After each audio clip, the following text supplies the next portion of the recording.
Bayan, sa punto po ito, balikan po natin sa linya ng telepono si Sir Robin Ignacio, Assistant Vice President for Traffic Operations ng North Luzon Expressway. Magandang gabi muli, Sir Robin.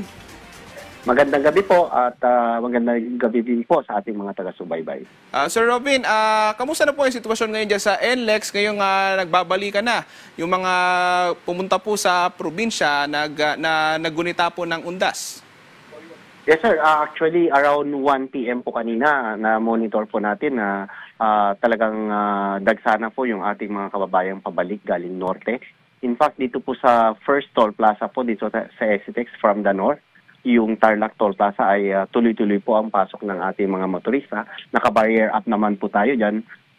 Ibig sabihin yung control gate po natin, nakaangat po ito at tuloy-tuloy na lang po yung pasok ng ating motorista.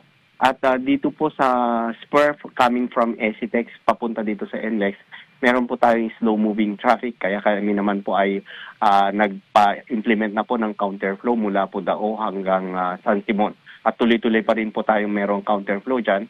Ganon din po yung after Santa Rita, patungo dito sa Bocaue Toll Plaza, meron din po tayong slow-moving traffic dahil sa volume pa rin. At nag-implement din po kami ng counterflow mula Balagtas hanggang Bocaue Toll Plaza para mas mabilis po yung pagdating ng ating mga motorista dito sa Bocaue Toll Plaza. And last one, yung after Toll Plaza po ng Bocaue, meron din po tayong volume. So merong counterflow ulit po yan. Marilao area hanggang Balintawak area na po ito. So, it's good naman po yung ating traffic situation sa northbound ay fast-moving kaya nakakapag-implement tayo ng tuloy-tuloy na counterflow ng ating mga motorista papuntang Metro Manila. I see, sir. So, nilagyan nyo, sir, ng mga counterflow. So, yun yung naging contingency plan nyo, sir. So, gaano pa katagal po inaasahan natin, sir, na dadagsa po yung mga motorista pabalik po ng Metro Manila? Opo, mula po kaninang 1 o'clock ng hapon, tuloy-tuloy po ito expect natin hanggang midnight na po siguro ito. At after midnight, bahagya po siguro bababa yung ating volume pero madaling araw pa lang po, around 3 or between 3 to 4 a.m. Inaasahan natin ulit na tataas po ulit yung volume natin ng pabalik ng Metro Manila at tuloy-tuloy na po yan hanggang bukas ng umaga. So kami naman po ay nakaanda naman po dito sa NLEX, dito sa expected na pagdagsa ng ating mga kababayan pabalik na po ng Metro Manila. Sir, overall, kamusta yung naging sitwasyon po sa NLEX nitong undas?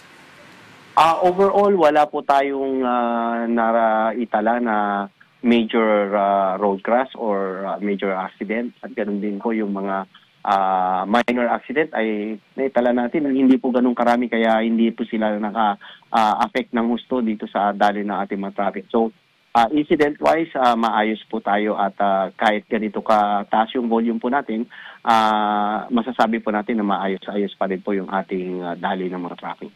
Sir, kung compare do sa last year, ano yung mas maraming mga motorista? Yung ngayong taon po ba o yung taong 2024?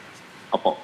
Kahit wala pa po kami nung official na data po, nung volume, maaring mataas po ngayon kasi taon-taon po tumataas yung volume po natin at yun nga yung expectation natin na dagdag nung volume po natin ngayon is maaring na-meet po natin yun. I mean, ganun po karami yung tumaas po ng between 5 to 10% from our normal daily volume po na 450,000 vehicle entries for NLEX Connector, NLEX and Exitex.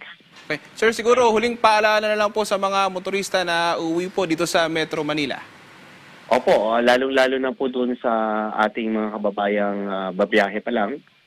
Sana po mag-prepare at sa pag-prepare po nila, ma-check nila na nasa tamang kondisyon yung kanilang mga sasakyan.